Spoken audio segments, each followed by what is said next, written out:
It's the most original and innovative movie of all time, right? No.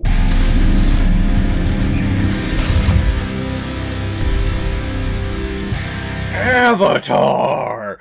Released in 2009 and is directed by James Cameron, who is also behind such films like The Terminator, Aliens, The Abyss, Terminator 2, True Lies, Titanic, and the rest of these Avatar sequels that we are supposedly getting. And that was the running joke in Hollywood for the last 10 years, right? It was, hey, Avatar came out, it made all of this money, it's the highest grossing movie of all time, of course we're getting sequels to it, right? James?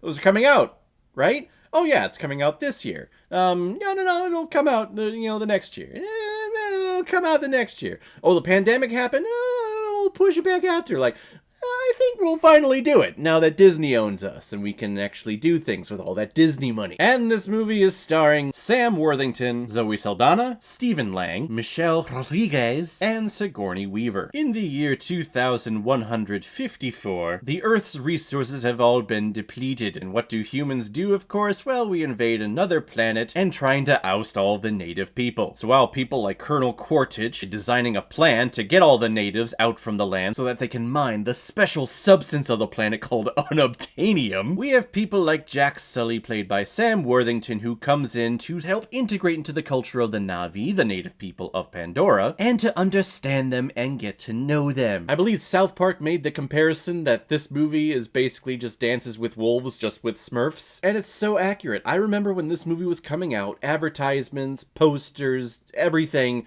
everywhere was all Avatar. Oh, it's James Cameron. He's the next big person who gets all of these studios and all of this money to make these big epic adventures, and then they make tons of money in the box office. And oh, this is one that he's been wanting to make for a long time because it's an original story with original things and original people and original technology. Please know if you've never seen Avatar before, but maybe you're wanting to check it out because the next sequel's coming out, The Way of Water, coming out this weekend.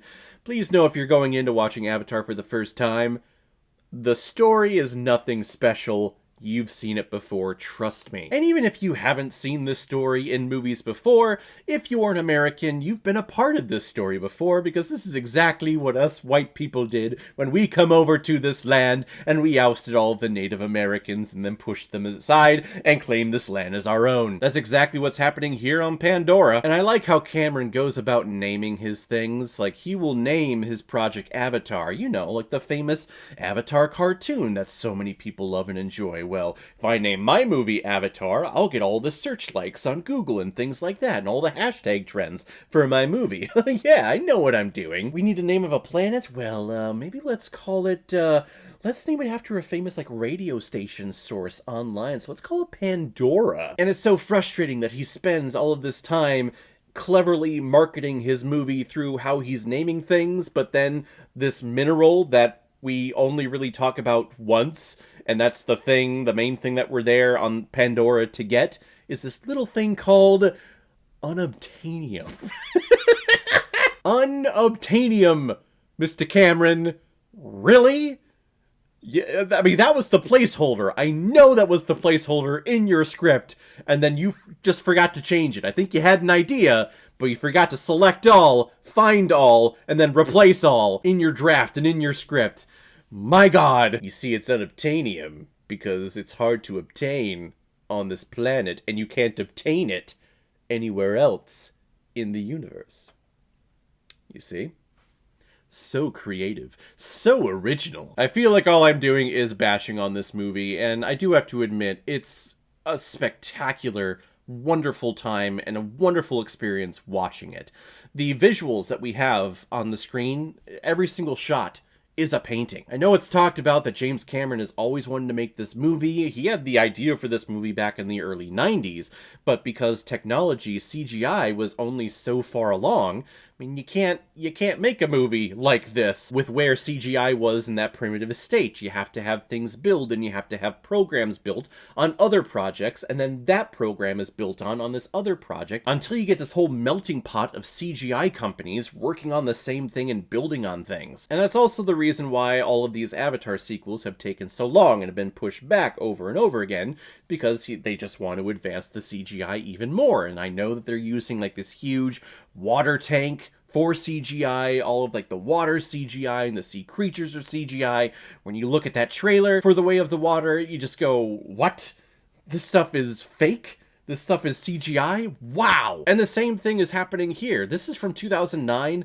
The visual effects are still breathtaking and still stunning. And the different concepts behind the creatures and how the forest looks and the mountains look, the floating mountains, that's just beautiful and freaking stunning. But the core of those scenes, the essence of those scenes, the reason why we're doing those scenes, and Cameron has said it himself, really we just did it because it was cool and because I wanted to. I kind of just threw in everything I wanted to do. So as you're going along throughout this movie, I feel like most people are intelligent when they watch this film, so you're realizing like, oh, you're just introducing us to this thing because it's going to come back and going to be used in the final battle scene. Oh, these little dragging serpent people? Okay, we're going to use them again. Oh, the little like Black Panther hound dog thing?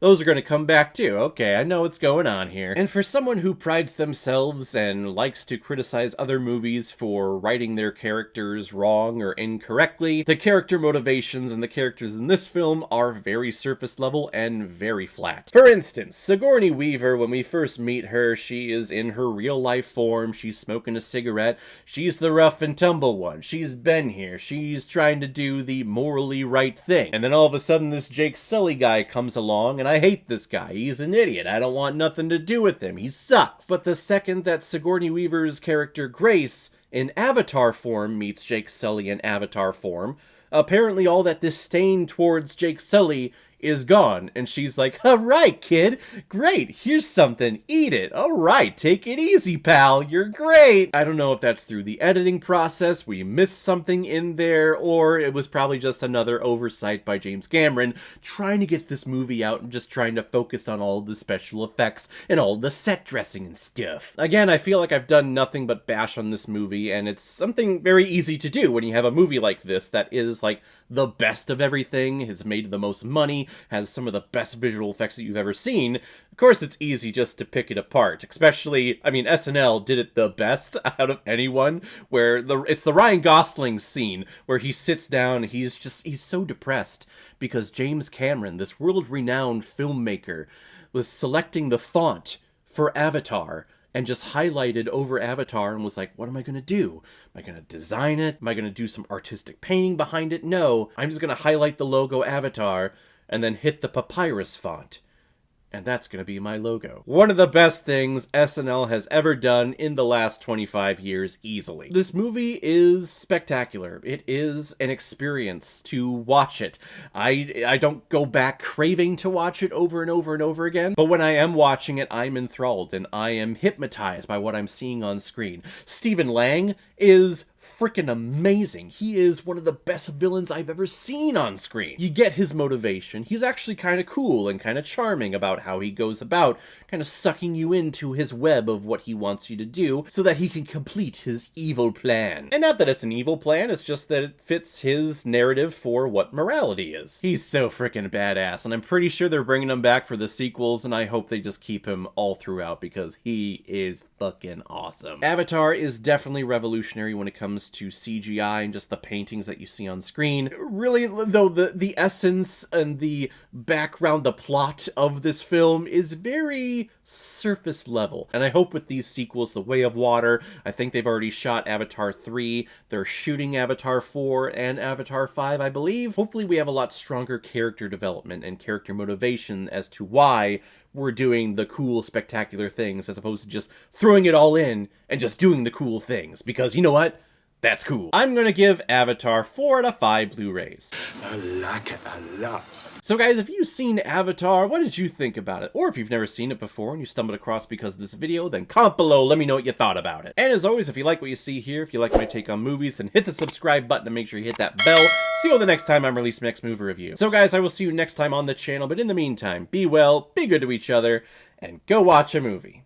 Take care, guys.